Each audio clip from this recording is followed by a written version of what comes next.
So we're standing here at the Quest Diagnostic Center in East Rutherford, New Jersey. My name is Chris Priddy. I am the Assistant Director of Equipment for the New York Giants. I started my career path back in 2003. I was Chief of Staff for Tom Coughlin. And one day he came to my desk. And back in that time, what would happen was the coaches would go on vacation from basically mid-June to mid-July. So he comes to my desk and he hands me a book. And he says, over the next 5 weeks, I want you to do a book report of this book. And I want you to report back to me all the interesting things out of this book. Now, when I was in high school, I hated doing book reports. And I looked at him like, are you serious? I'm in the NFL and I'm doing book reports? So over the next 5 weeks, I wanted to impress Tom Coughlin. So I decided to do the best job I could on this book report. So I went through every line. I took out all the important things and I put it in bullet point reference for him to use when he was back. So he came back that day and he had these meetings, which he would do with his coaches, which had this coach's manual. It had all the instructions on how he wanted to coach the team for that year. And he would basically describe it and read it to all the coaches. So I was sitting in those meetings and lo and behold, about the third passage in, he starts reading what I did, pulling all this information from these books. Right there, I was hooked.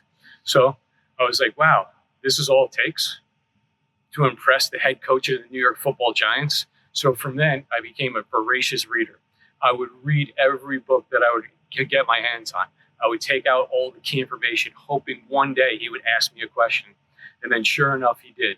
And I would read books about John Wooden and Vince Lombardi and Bill Walsh.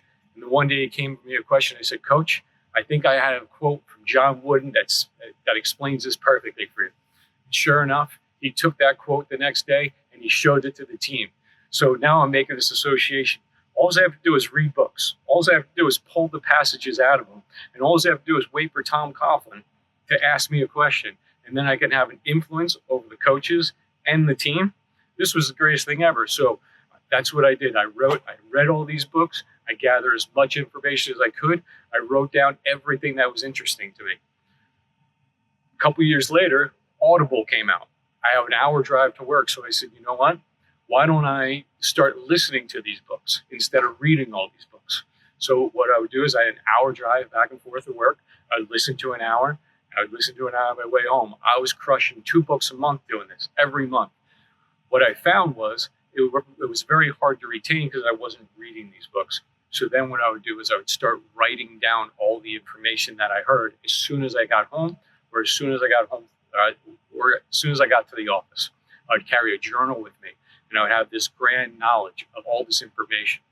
And so then the other trend that I started seeing years later in my career is all the players started reading these books. As you saw A.J. Brown reading this book, Inner Excellence, on the sideline.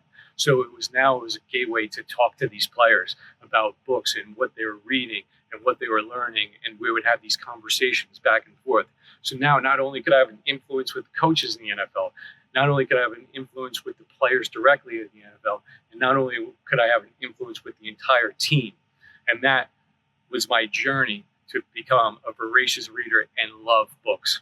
I can only hope that you, like me, start reading these books and use them to your advantage. It is a gateway to become as successful as you would like.